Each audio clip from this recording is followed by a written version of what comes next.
All right. It's raining pretty bad here in Houston.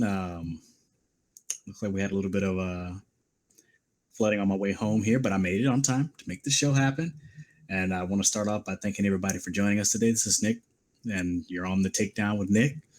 And basically, today, I really want to take some time to go back and rehash something that I think we all kind of, we kind of get lost in the kind of like the horse race that they have us running in sometimes, like day to day. This is what happened. That's what happened. Now I understand in politics that that's what happens. You can't avoid that altogether. However, I think it's important that we go back and revisit what was happening just 2 to 3 months ago. So when I did my podcast last week, I spoke about a debate on Democracy Now. They have an excellent debate series where people were debating the merits of Hillary Clinton or Bernie Sanders during the convention and before the convention, and then immediately after the convention, where they interviewed several individuals and they were talking about those things. And I want to cut to just speak about a couple of the talking points that really stuck out in my mind.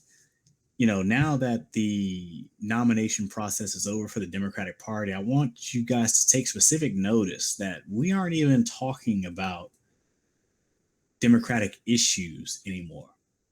It seems to me we're locked in an eternal debate about people's character. And it seems like we're stuck in that, and we haven't really had a chance to have any of the real conversations that we would really like to have, specifically in regards to policy.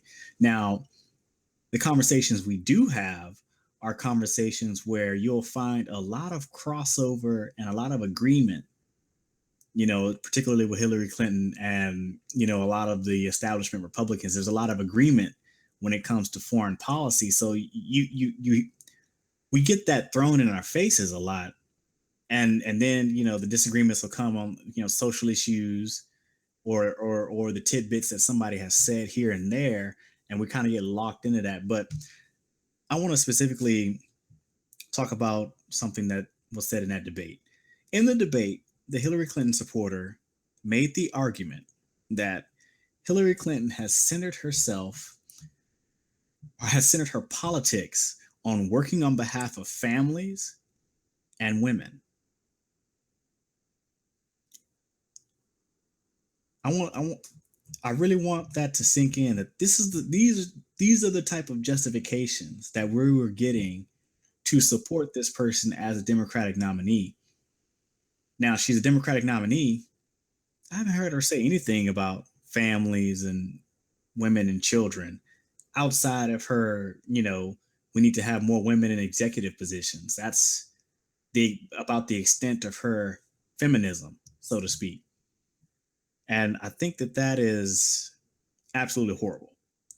But on top of that, we get this high minded rhetoric, but we're supposed to take that rhetoric at face value and then ignore her past. And her past has been very, very, very problematic in regards to both women and children. Specifically, when you're talking about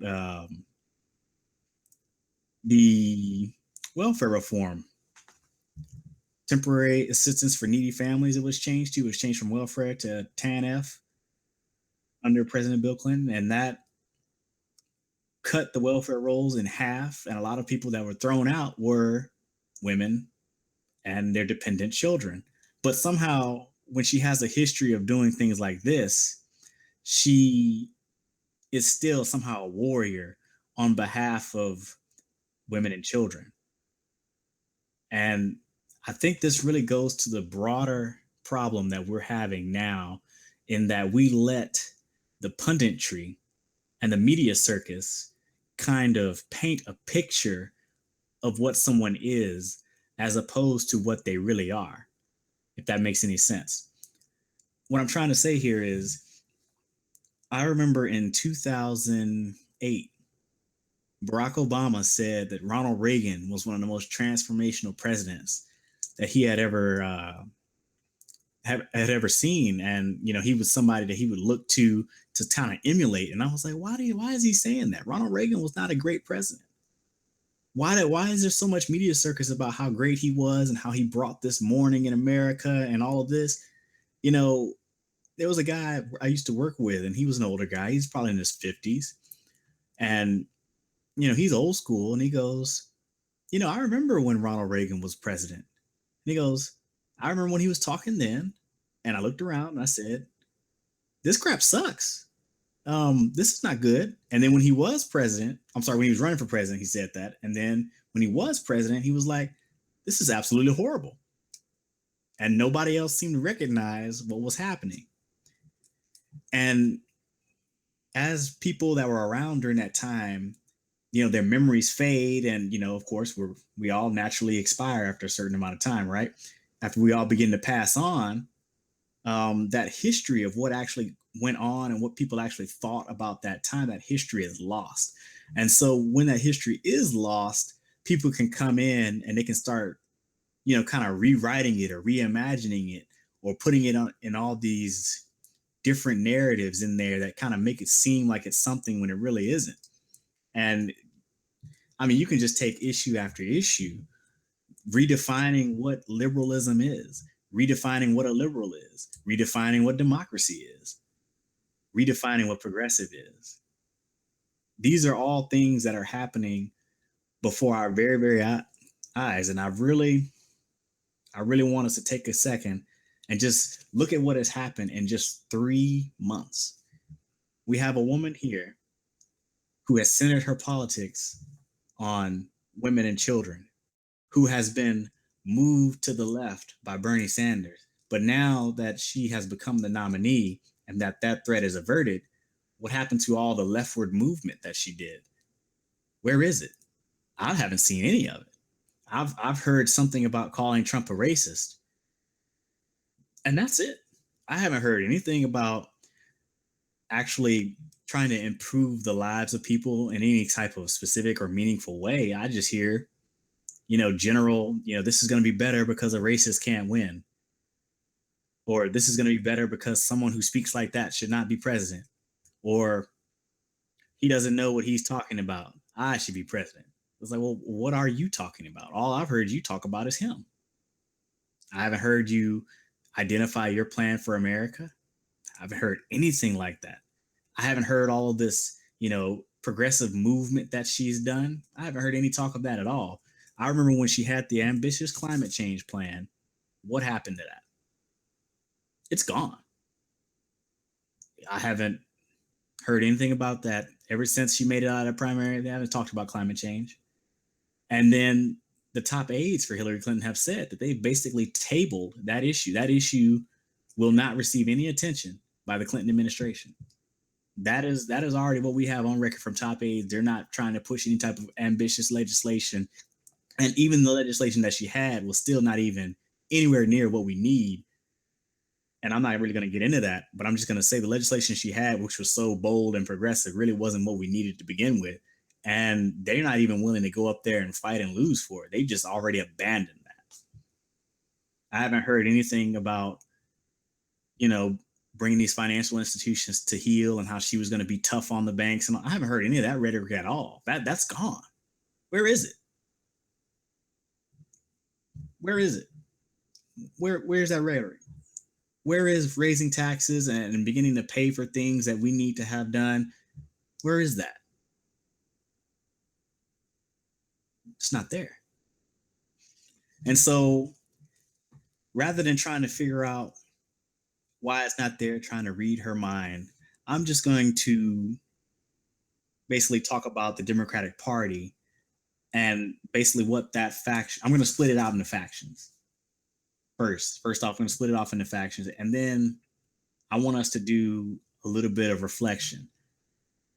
So we've seen her, she basically, turned into a chameleon, and she kind of, camouflaged herself and said what she needed to do, did a little dance or whatnot, and she made it through.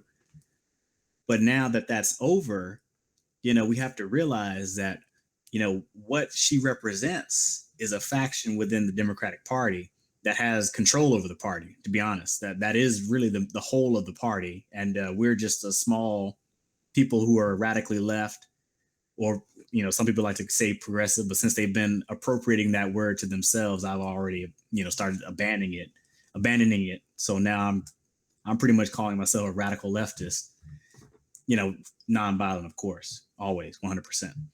But we have to realize, let's say, that we actually did win.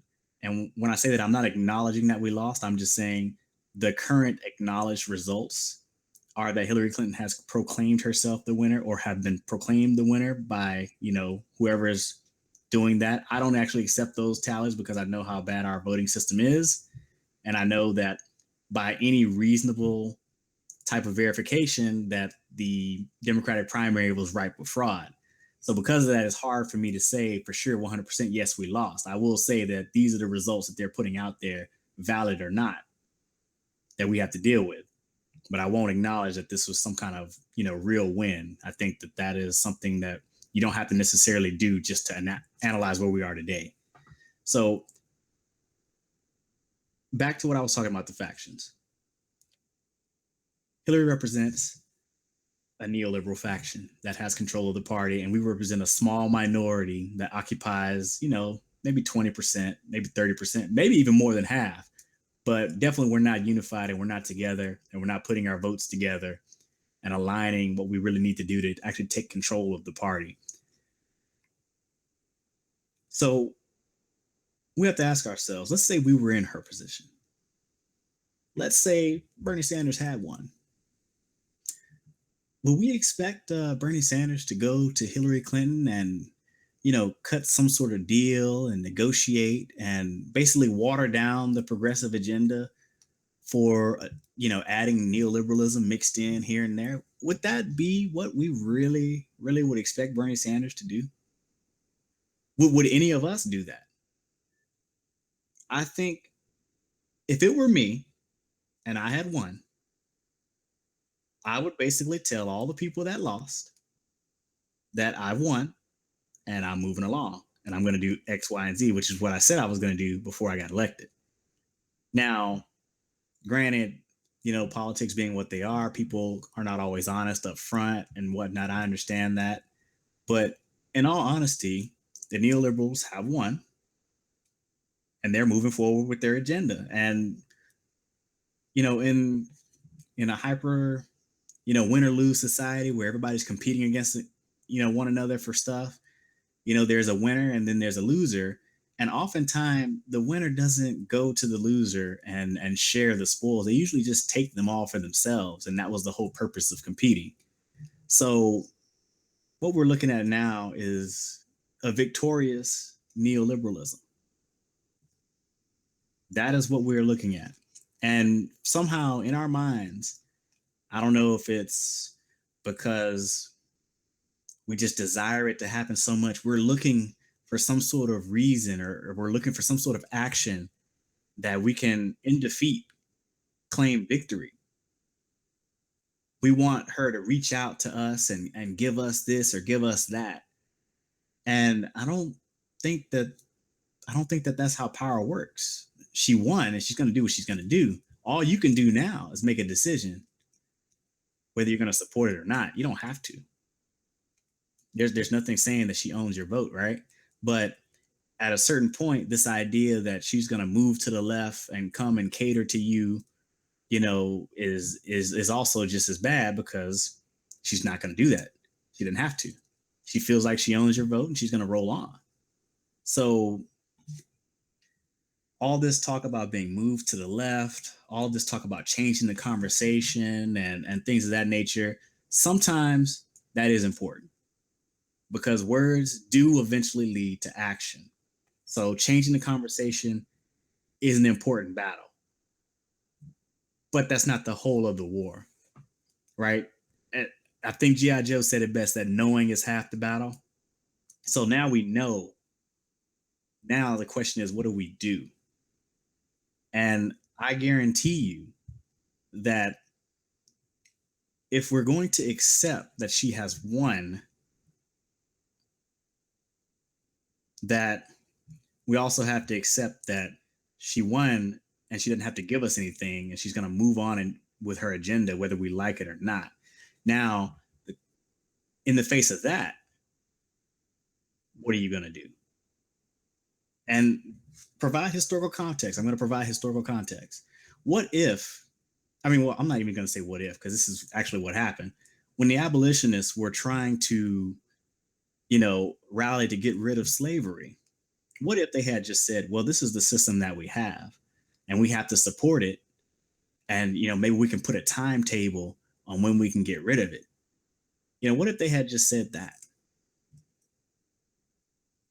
What if they had, moderated themselves and just went along with the times and tried to, like I said, put a timetable on when something that was right needed to be done? What if they had just done that? I think that it is highly likely that Black people would still be chattel slaves today. There was more investment in the slave trade than there are railroads, telephone lines. And I was going to say one more thing, but I forgot what it was. But there's more investment in chattel slaves than there were in, roads and the telephone when it first started. That's how big slavery was in America and to the United States as a whole. Like, really, the United States was able to really come up based off of the forced free labor of slavery. So this idea that just because it was the right thing to do, that eventually it would just disappear into the night because that's the right thing to do, it's a really idealistic view of history. If you start looking at the way the world works and looking at what actually happened in America during that time, you will see that, progress just doesn't come on its own because it's been around for a long time or the battle's been going for a long time. That's not actually what brings about, real change. I'm always going to be harping on real change. I'm always going to be harping on that every day. Almost every time I do this podcast, I'm always going to be trying to remind us, if you look at history, this is not how change actually works. This is how this worked in this context, or this is what happened in that context. But that is basically what the neoliberals are trying to push now. Hey, I know, we're not going to give you everything that you want. More than likely, if you're like me, we're not going to give you anything that you want, but that's okay. You should still vote for us, because if you don't, all these horrible things will happen. These wars will expand, and, the great sea will come up and a meteor will fall on the planet and everybody's just going to die tomorrow. That's literally the kind of situation that they have us in. They want us to keep believing that. And I just feel like right now, what we need is courage. Because when you're really being radical, when you're really pushing the envelope, when you're really trying to get that systemic change, most of the time you're not going to be well liked. And most of the time you're going to be, kind of out in the wilderness, and you might be a little bit isolated, but you're just saying what many other people are thinking, but it's just uncouth to go out there and be in that area. It's not politically acceptable to, I'm sorry, I won't say that. It's not socially acceptable to occupy that space of the dialogue. Basically, everybody's gonna look at you like, man, he's really out there. Why is he saying stuff like that? That's really out there. That's extreme. But in all honesty, that's the area you have to go if you're trying to move us towards something. Hillary Clinton is definitely all about keeping us where we are. And most of what the punditry and anybody that's supporting her is going to argue is going to be about trying to maintain what we have or keep us where we are, and try to fearmonger us with what could happen if we lose. But the problem is, staying where we are is also just as unacceptable as losing the position that we already have. We have to move forward. There is no back, and there is no staying where we are. That is where we have to be. We have to move forward. There is no trying to hold the line anymore, because we've done that for the last 35, 40 years, and it's brought us to where we are today. And the situation today is more dire than it was 30 to 40, 35, 40 years ago. That's the situation now is more dire than it was then. But yet somehow we're supposed to be happy about where we are today because it can always be worse. It can. But just like it can always be worse, it can always be better.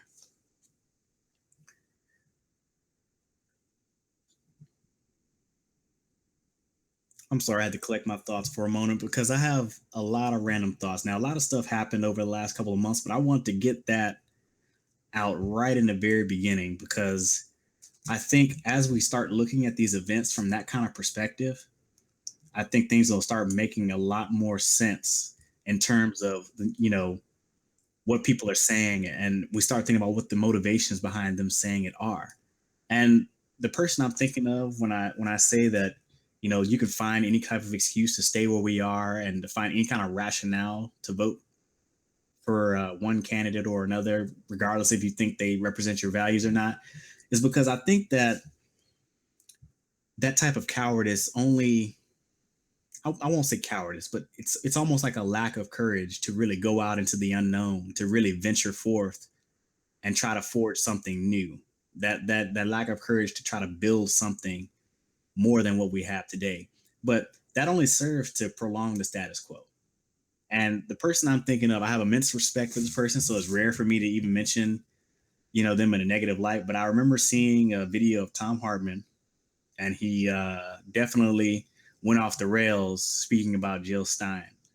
I'm not going to repeat everything that he said, but one of the things that he did say that really got me was how he called her vain. He said she was a vanity candidate and that she was never going to win anything, and that, voting for her is like voting into a black hole, and that she's just doing this for herself. And I was thinking to myself, I was like, wow, that's a deeply personal attack on someone, even though you really don't know them per se, right? Like, I'm sure Tom Hartman, he rubs elbows with a lot of the well to do and the well educated inside of Washington, D.C. That is what he does. He's, the most famous progressive newscast, independent progressive newscast in the United States. And, he rubs elbows basically with the elite. And in large part, he used to be a business owner. He's retired now, and he just does the show, and it brings in quite a bit. It sustains him. So for the most part, when he speaks about you know, when he speaks about liberalism, he's speaking his form of liberalism. And even though it may not be what Hillary Clinton's is, they may be distinctly different. In the end, when it comes time for action, when he gets in the voting booth or when he gets up on his platform and he speaks, what he's advocating for is still the exact same thing. It's still just Hillary Clinton. It's still just more the neoliberal. It's lesser of two evils. And that has not served us well in all the years that it's been practiced. And now I want to move into like kind of like what people care about. Like, I'm pretty sure that Hillary Clinton doesn't lose any sleep that people don't like her. Despite what she said in that interview, that people don't think that she's on, oh, that's, preposterous. I am honest, blah, blah, blah. She doesn't care. You can call her a liar. You can call her every name but her real name. You can hate her guts. You know, it doesn't matter. She still sleeps at night. She still goes, wakes up, and does whatever that she does. And it doesn't matter to her. What does matter to her, though, what does matter is when you go into that voting booth, when you're alone, and it's, you got your partition. Some places don't have a partition. And the little thing lights up on a candidate's name and you select it and move on to the next page. All she cares about is that light is on Hillary Clinton. Doesn't matter what your rationale is. It doesn't matter if you had to hold your nose to vote for her because she can't smell what you smell. She's not there. She's on the receiving end.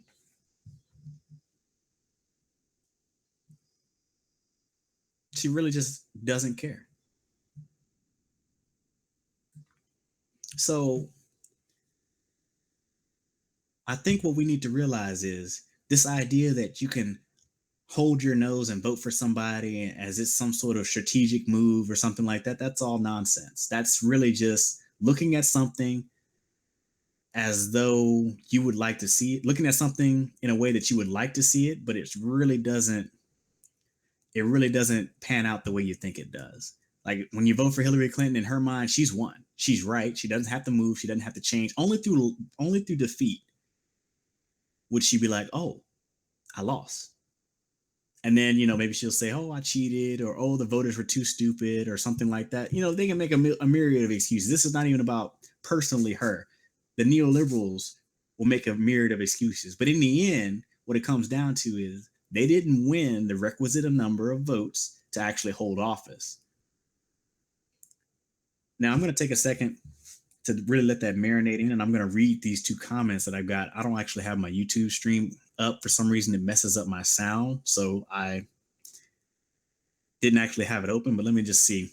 One person said, "For me, Jill Stein is a placeholder for a new progressive party that will emerge in the wake of this election. I will vote for Jill as an investment in the future." And you know what? I don't have a problem with that. If your argument is to vote for Hillary Clinton for whatever reason, I really don't have a problem with that. But what I do have a problem with is the fundamental misunderstanding of what change is and how it comes about. You can't keep voting against your interest or against what you want as some sort of vehicle or as some sort of means to achieve the goals that you want to achieve because you're standing in your own way. That's like saying, I want to get out of my driveway by putting the car in drive when I want to reverse out of the driveway. You're going in the opposite direction.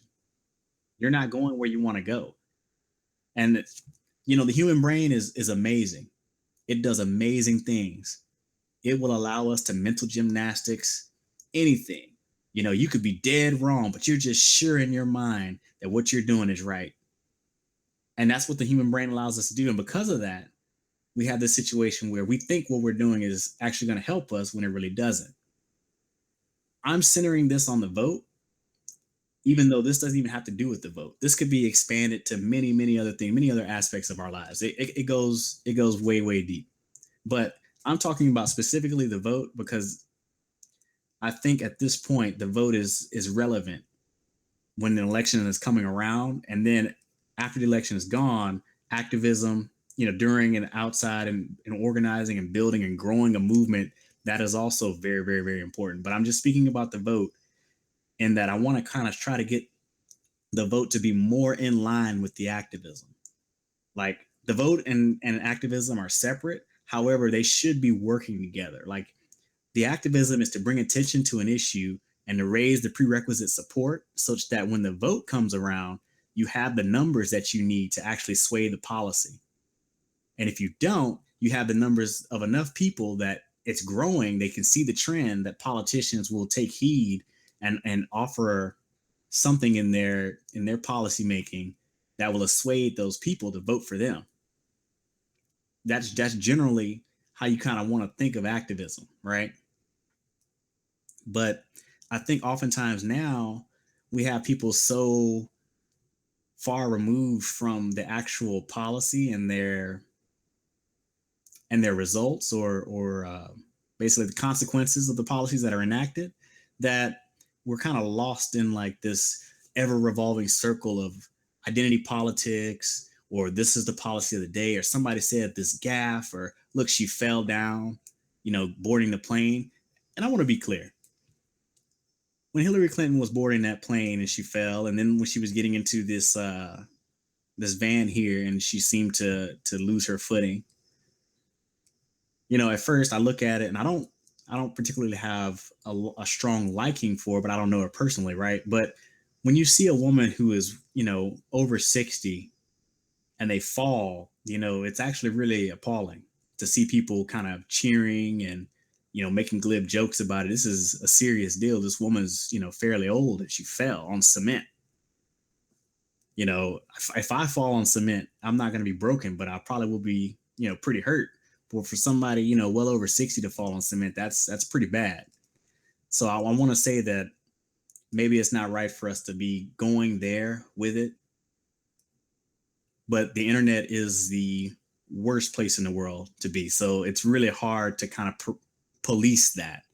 The internet is just, if you're going there and you're looking to have a civil discourse and conversations with people, the internet, a lot of times, it's just not the right place for it.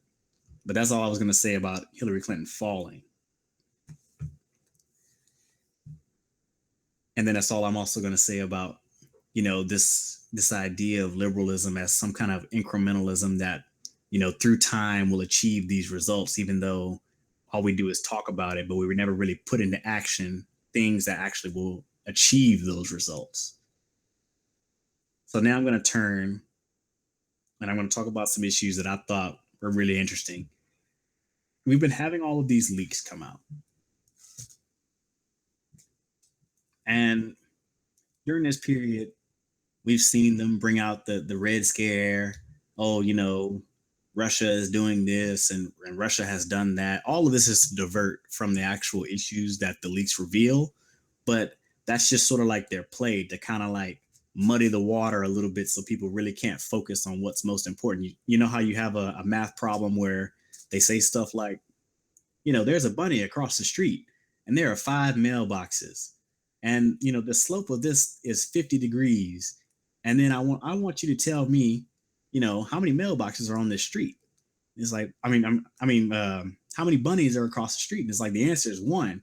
But it's just like, why did you give all of this other information that was completely not relevant to what the question was? Anybody remember those problems? I hated those problems because they give you a long paragraph and really only one sentence out of this paragraph was necessary to answer that question at the bottom. But you had to read this whole thing just in case it asked you questions that had to do with something else in there that was completely unrelated. But that's what I feel like they're doing with these scare tactics about Russia. I feel like it almost feels as though they're just trying to put a lot of stuff out there so that it's really hard to have a coherent analysis on the actual information. So specifically about the leaks, we see now that there are a lot of things that people in government and our government in general at the state level, at the local level, and at the federal level are doing that a lot of times we're just unaware of because, a lot of that stuff can be classified. Some of the stuff is happening behind closed doors and it's not open. And so when people complain about that, and then you turn to the punditry, and the punditry tells you something like, well, people don't people don't need to know everything that the government does. They just need for it to be effective. And when you hear that, as a matter of course, it does make sense. You don't need to know every single thing that the government does, right? Not every single mechanism. However, you also don't need the government to be able to make decisions beyond public purview. And there's no real recourse for the public to take if they don't like those decisions that individuals in government made. When you have a system like that, it just breeds corruption.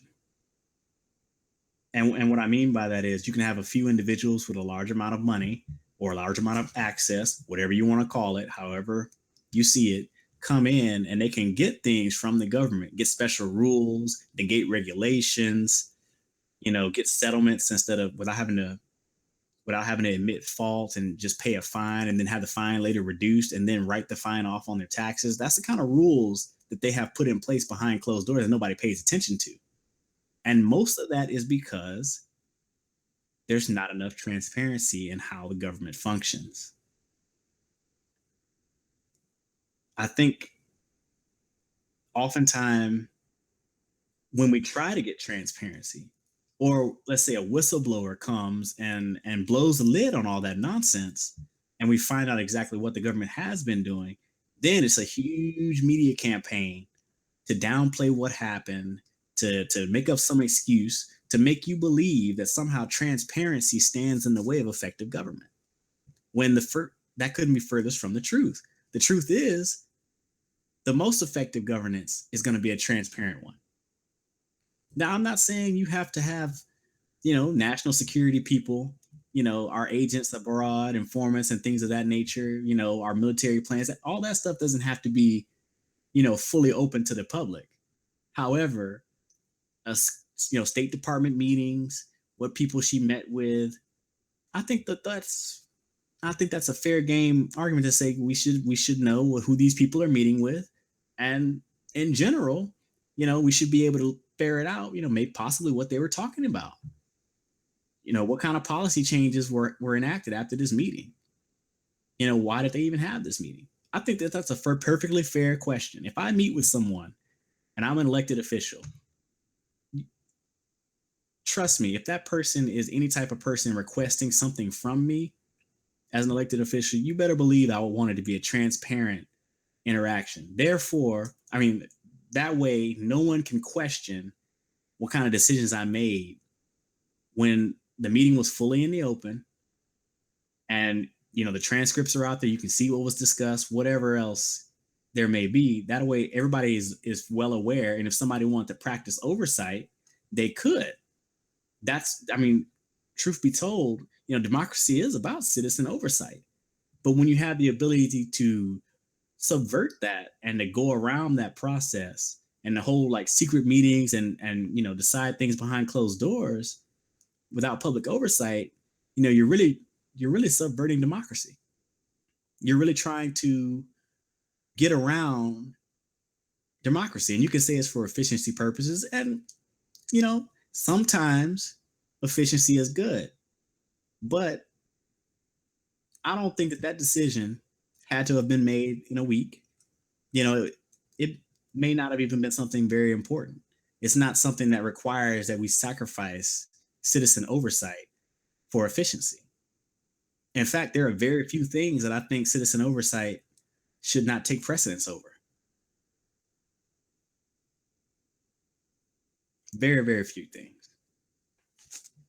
Now I'm going to move on to something that I've been seeing, and it's actually really, really worrisome with me. If you watch my interview with Les Leopold, we spoke about inequality, but I noticed a trend among some of the younger people they still reject both parties, and that's fine, but they turn to libertarianism.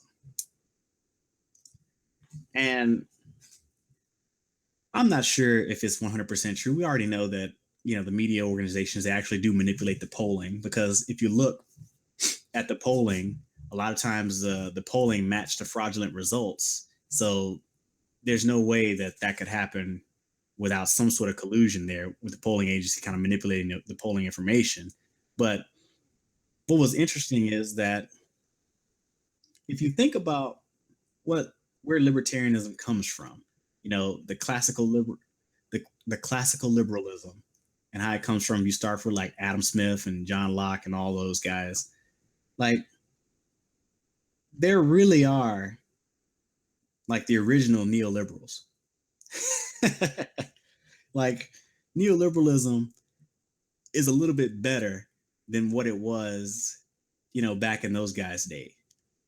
So they were coming out of feudalism, and because of where they came from was bad, what they moved into with capitalism definitely looked good by comparison. But, human society has progressed in some cases and regressed in some cases since then, right? So now that has kind of matured and ran its course, I think it's important to note that the reasons why a lot of those original ideas that started out with Adam Smith and John Locke kind of like lost their luster would be because of what happened in the 1800s and the labor union battles here in the United States. Those things happened, and so you have a new generation of classical liberals that came up that kind of rejected the idea that the government shouldn't take an active role and basically providing for the general welfare and promoting the general welfare of citizens. Like, basically, those guys' ideas began to become rejected, and they took on a new form. Now, one of those new forms actually, produces the progressive era of the United States, and then later on comes back, with a huge groundswell of popular support from the people, and they pushed and got like a lot of things that we have today. Now, and another offshoot of that would be, the the current Democratic Party and to a lesser extent the Republican Party. Like all of those political philosophies all came from that same general birthplace, but as they went down, they all kind of split and diverged and formed new thoughts. But going back to libertarianism, that really is just like trying to go back to the original and try to apply those ideas. But they won't apply all the ideas because even Adam Smith recognized there's a difference between money you make from working and money you make from owning property.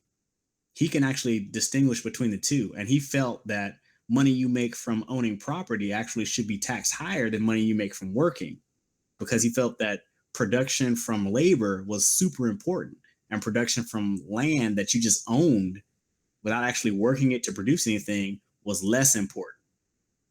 Now, if you extrapolate that out to today, that would mean like people who work on, Wall Street and all that, they probably shouldn't make more than everybody else. They probably shouldn't make more than teachers or firemen or people that work in a machine shop or janitors or mechanics. They probably shouldn't make much more than them. And they definitely shouldn't have the tax advantages that they have in America today.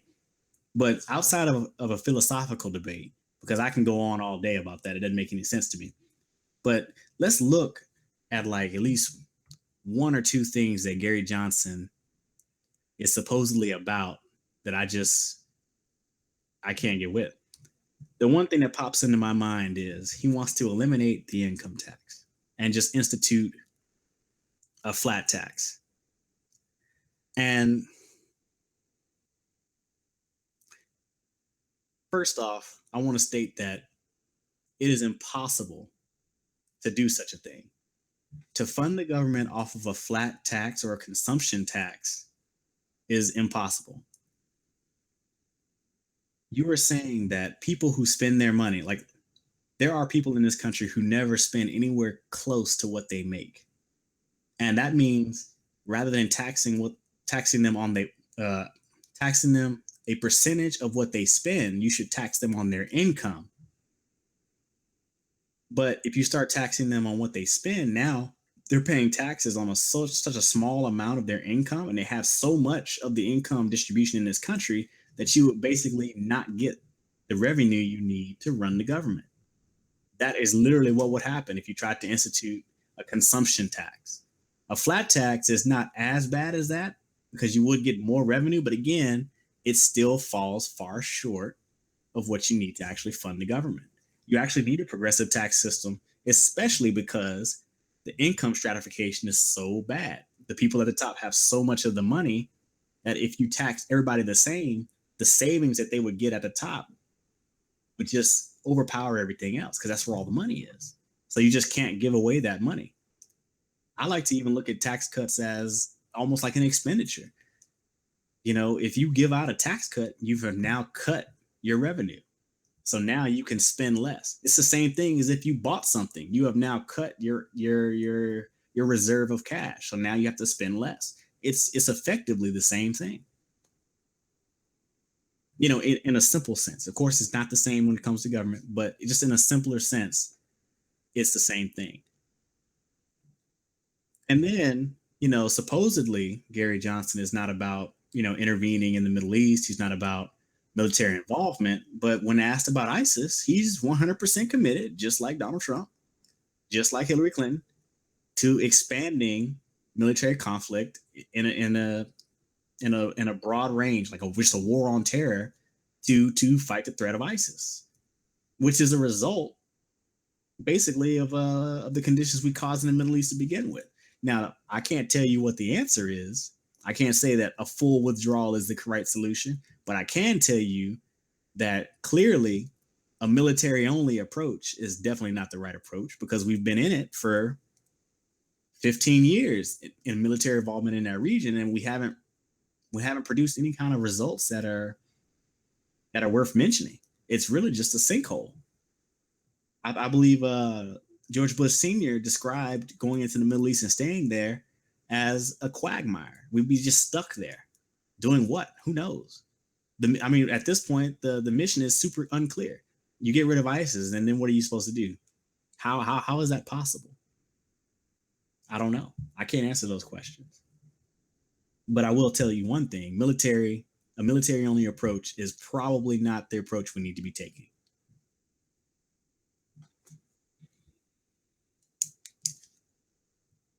Now I'm going to talk about Donald Trump. I'm being fair. Now I did give a lot of time to speaking about neoliberalism and Hillary Clinton. I did give a lot of time to that, but that's where my interests lie. So you can't hurt me. I mean, it is what it is.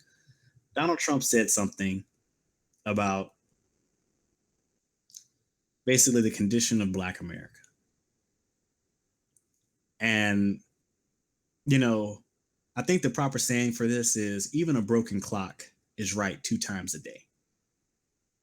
So it's not up to us to shoot the messenger because we don't agree with him. Or generally, if he says something that's true, I think it's important to acknowledge that what he's saying is true and we need to actually address it.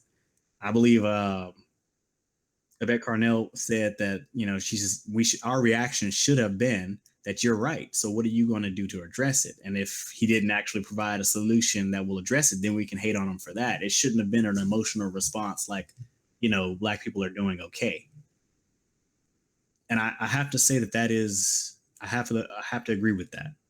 We can't base how we feel we're doing off of what pundits on TV might say or what prominent leaders in the community that are very, very wealthy might say. We just can't do that. That's not what sound decision making actually looks like. Like, to be honest, we should look at it objectively and understand that while he is saying the right things, he's identified the problem correctly. His solution is the problem, not what he said. But we didn't even get to that point. We stopped at Trump said something, so it must be bad. And granted, 9 times out of 10, you're going to be correct.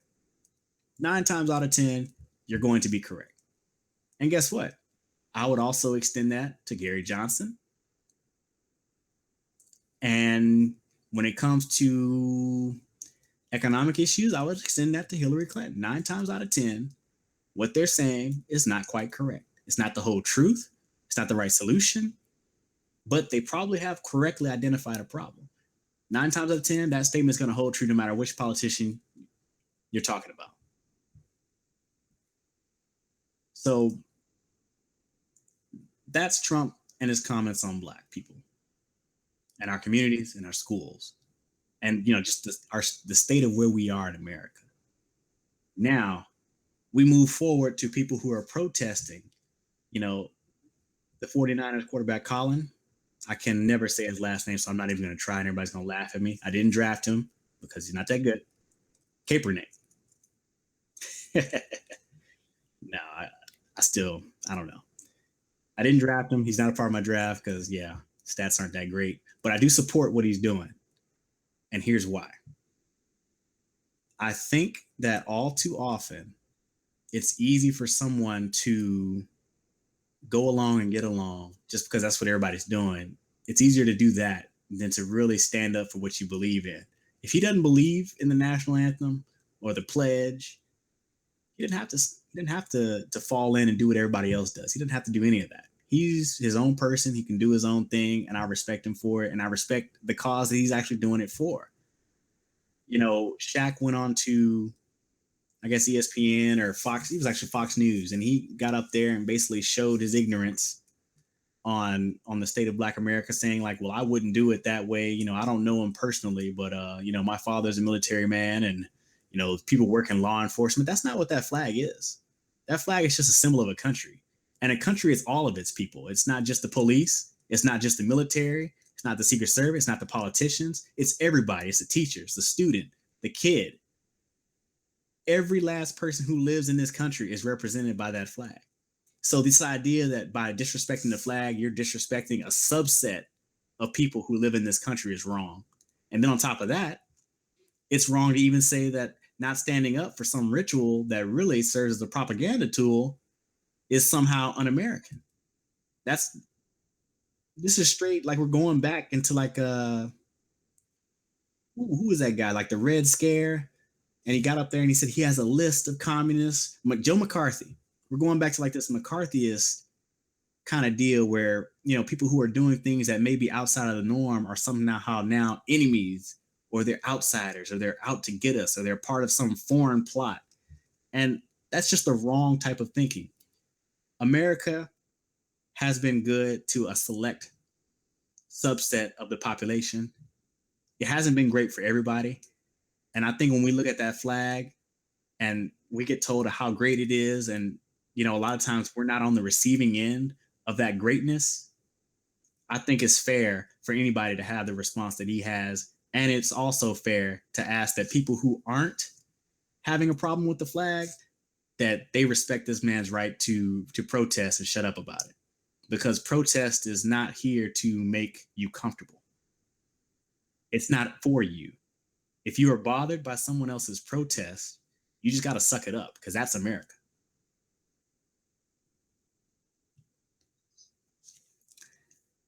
Now I'm gonna leave off a little bit early today.